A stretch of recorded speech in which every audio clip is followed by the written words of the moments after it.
Okay, traditionally when you were doing molds, the original mold was coming out of Europe, out of Asia.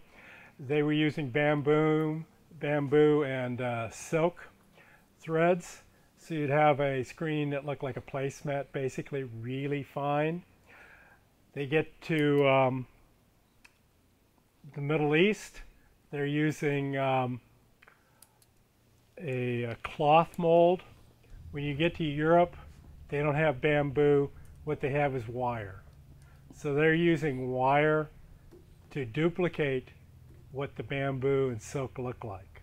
So this is a laid mold based on the 15th century way of doing it, where the chain lines, which are these, and these are the laid lines, are basically sewn directly to the ribs in the back of the mold, creating a piece of paper that has a darker shadow line at the chains. So this was a paper that Baskerville didn't like. He wanted an even paper. But when they wrote in the 20s, in response to the ideal book, there was a competition for writing essays. They stated what you wanted was a cream paper that was gentle on the eyes, that you could read the book outside under sunlight with a gentle swelling at the chain lines. So that's the kind of paper they wanted. So this is a mold that I made at CU 30 years ago. It has repairs on it. It has a watermark. The watermark, if you can focus in on it, is basically a wave pattern as a semi-joke on a watermark. So this is a mold that I've been using for years and is definitely in need of recovering. Traditionally, you'd have other molds. This one is a laid screen.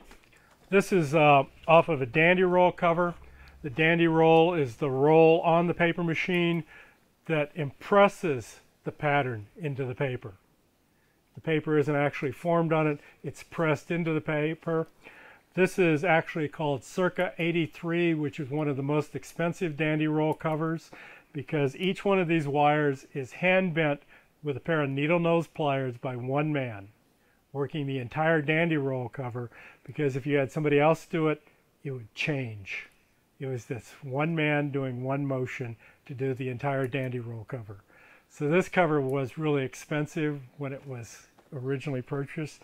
I found this one in the trash can in Appleton, Wisconsin at the Dandy Roll factory.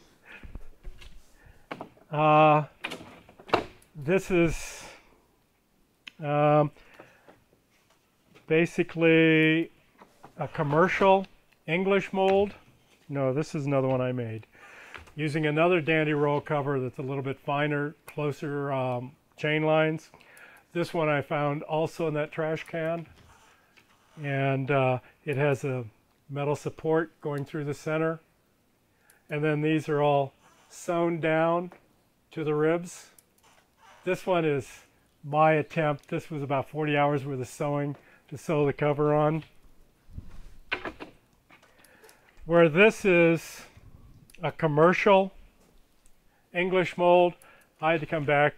It was sold without the deckle, so I made the deckle for it. But this is a commercial English mold, laid, and you see the work on it. And you can see the sewing with the two covers.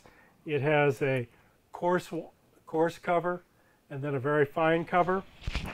These strips are added, so when they're worn out, you can unnail them and nail in new strips here. This mark here is from the Papermaker grabbing the mold.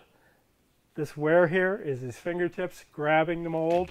So when he grabbed the mold, his fingers would tear at those ribs, and then he'd form the sheet. But you have the support, cross support, and you have these supports. Plus these are replaceable, and then you have the brass corners that were protecting the mold. It was a good buy. This is one that I made. This one I made at CU. I found They were remodeling Old Main. This is the staircase out of Old Main. So that's basically what this was done. And I actually did most of this work with a Swiss Army knife. You know, the good saw on the Swiss Army knife. Since then I've improved my machinery. This is a wove mold, and it has a line in it so that you have a watermark tear.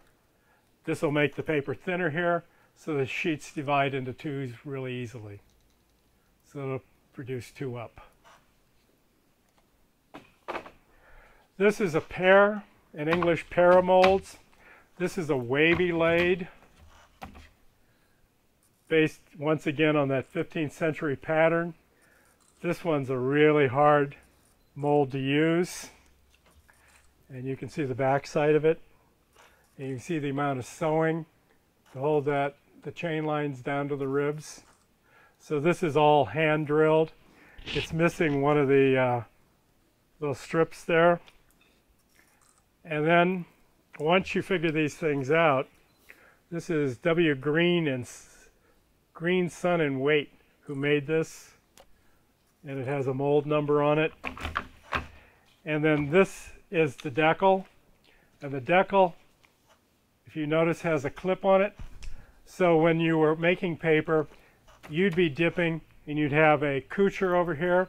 So you have a pair of molds, and this would slide across the bridge to the coucher over there. And then when he slid it back, this lip grabs the mold and pulls it to you. The only thing I haven't figured out is which side of the mold you get, because these are marked so you know this is one side and this is the other side. So I'm not sure which side faces you when you get the mold back. I mean, the Deckle fits both ways, but it's a little strange. And then this one was a little reduction in paper size. It has another little strip nailed here, which reduces the size of the sheet ever so slightly. But they're really fantastically built objects out of Honduras mahogany, opposed to oak. Oak isn't a good wood to put in water. Honduras mahogany is. Oak, you keep having to, you know, put marine spar varnish on it and then sanding it every couple of years because oak just deteriorates.